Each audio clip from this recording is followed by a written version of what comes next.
Greetings, flower lovers. This is Estere, and you've reached the Flower Channel. Thanks so much for joining me today to soothe your soul and warm your heart with the beauty and healing magic of flowers. Hey, this is Estere. You've reached the Flower Channel. Today I'm going to be making a beautiful winter centerpiece. I'm going to be using evergreen foliage. This is Douglas fir, soft needled, has this beautiful drape. I'm going to be using ivy, cut from my yard, which is green all year round, just beautiful. And then some beautiful, maybe what we would maybe think of non-traditional holiday colors, but any arrangement you make as a holiday, if you get evergreens in there, people are going to think of winter and holidays. I don't usually use flowers that are out of season, but I just couldn't resist these peonies. They're just so beautiful. And of course, the one thing I cannot express to you properly on YouTube is how delicious they smell. But they really smell delicious. We also have St. John's wort, Hypericum. Yes, this is the same plant that you get St. John's wort from for relaxation. It has beautiful berries. This is a stunning variety of Alstroemeria lilies, and I really like this one because it has super short petioles. This part that holds the flower head to the stem, those are called the petioles, and when they're real short like that, they give like a cluster flower effect. Sometimes the Alstroemerias have really long petioles and then they give a very different look, but this looks like almost like a rhododendron flower. We also have these stunning roses, this beautiful deep pink variety. Remember to always squeeze the heads of your roses. If they're too soft, they're old. And you want to be able to see the very center of the rose when you purchase it. These are calla lilies, Xanthodeschia. Beautiful color. I just couldn't resist them. They were just so lovely. And they have that little blush of kind of orange pink in there that ties in all these other pink colors. And of course, baby's breath, which I realize I really always love to use because it's so soft and fluffy and fairy-like. I just love it, and it just adds lightness and a cloud effect to any arrangement.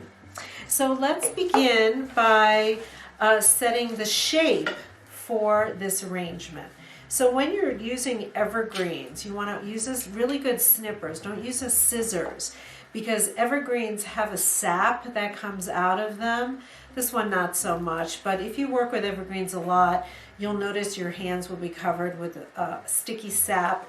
And a good way to get that off of your hands is to put a little olive oil or mayonnaise on your hands, rub it all around, and then wash it with soap and water, and all that sap will come off. That's the trick.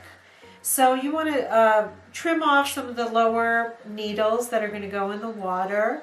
The evergreens are going to be forming the nest, the foundation for this arrangement. So, you know, some people use tape or different things, foam. I just like to use the plant material itself to create the foundational shape in the container, and it feels very organic to me that way. It feels very natural. I know where this is going. This is going on a low coffee table at a party, at an event, and it's a very big coffee table. It's vast. So I'm not going to make it too huge because I know that the hostess is going to be having food on the table, but I really want to make it dense and interesting because the table is large. So I wouldn't want to have, something that's just kind of light and airy in the center because this is going to complement the feel of the room. Let's put I might do a little basket thing in here as well. This ivy just seems to be calling a little basket shape, which gives a whole different feel. It gives a different dimension to this arrangement. I'm trimming my ivy. I'm going to be using the ivy as well to create some of the foundation in this arrangement. And this ivy has a lot of movement. So I'm getting a lot of interest here off to the sides. That's good. Arrangements are most fun when they have a lot of different textures. Even if they have similar colors, when you change the texture up, you have a lot more interest. That is so sweet already. You know my philosophy, it should be beautiful right away. Let's put in, oh, I'm so excited by these flowers, I don't even know which to use first. I'm gonna go for the peony. For peonies, you wanna take all the foliage off. The foliage is gonna get floppy really quickly. And the lower that you cut a big flower like this, the easier it will be to absorb water. So you definitely want it low in the arrangement. Of course, that's gorgeous just like that, right? But we're gonna do kind of a packed feeling to give this kind of lush holiday feel. Here's my alstroemeria. Same thing, I'm gonna take off all these little side leaflets here up on the petioles. And if you're not as nimble with your fingers as I am from many years of practice, you might want to use a scissor to do that. Otherwise, you could pop some of the flower heads off. So let's put this back in here. And we're starting, and as you work your arrangement, you can twirl it, you know, just to get the feel of what the shape is you're creating. This hypericum, I'm going to take these leaves off too. Sometimes I leave the leaves on if they're really nice, but these leaves didn't look so great to me. This is always very, as soon as you start getting the texture of the berries in there, you can feel how that changes the feel of the arrangement right away. These berries are particularly interesting on this hypericum because you have the nice dark orange tip, but you have this lovely light shade yellowish at the bottom, so it kind of tricks your eye to call your attention deeper in here. Oh, beautiful, so beautiful. I'm going to put another peony right here, just because this is, people are going to look at this because they'll be like, what is that? That's what you want people to do. And I'm going to use a lot of these roses. Same thing, you want to take the foliage off. This arrangement is not about the foliage like on a rose. And I like to cluster my roses. So I'm going to put them very tight in near each other because it gives a feeling of like one giant rose, which is going to mimic the feeling of this really large peony here. Oh, that is lovely, isn't it? I'm going to use the calla lilies last because they're pretty fragile. I'm going to see what kind of shape I can create here. Let's get this rose in here. Make sure that your flowers are in the water. You don't want those stems suspended at the end. You want to really look, you know, sideways into your container. And it's a nice thing to layer your flowers, so that rose was pushed in a little deeper than the others. Same here, I'm doing some little deeper. That creates a lot of interest for the eye to start looking in at other layers. I'm going to start putting in some of these calla lilies. These are gorgeous. These I'm going to use as scissors for. These stems are what we call mucilaginous, so they have like a real goop that comes out of them, and if you try to cut it with the clippers, it actually doesn't work. So, oh, that's like a little trumpet call, right? A little fairy trumpet. Do-do-do. And I'm going to just place them around. I try not to place things too symmetrically because that isn't very interesting ultimately, because nature is not symmetrical at all. And that's very beautiful. And you can move stuff around. You're like, oh, I don't like that there. Maybe I want it over here. That's fine.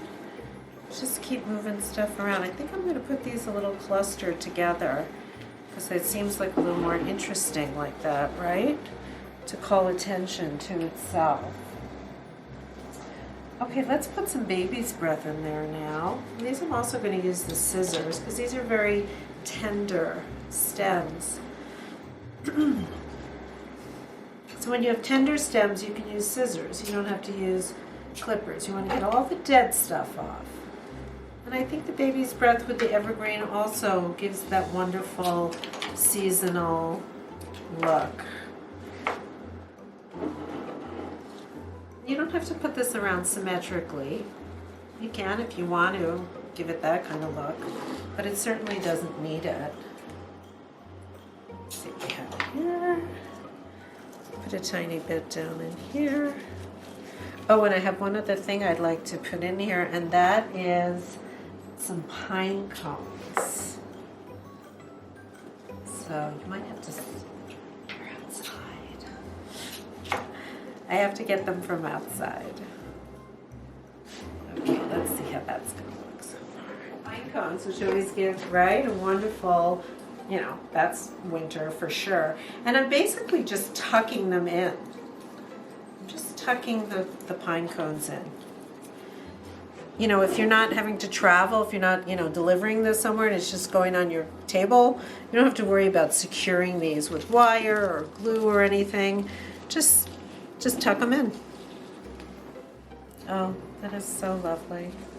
Now the other thing which would make this pop is I have some chartreuse green dogwood branches. They're gorgeous. And I'm going to put them in to add a whole new element of height. Take off anything that's broken. And again, this is the winter feel, right? Because bare branches, that's what's happening outside right now. If you live in a place that has winter, or if you're trying to create a winter landscape feel, this is it.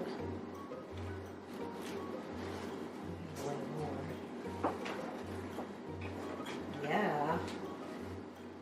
And that changes the vibe of it totally, right? And now you have like a little bit more of a winterscape, and it's kind of interesting looking. So you've now added a dimension. Unexpected dimension is always very interesting in an arrangement.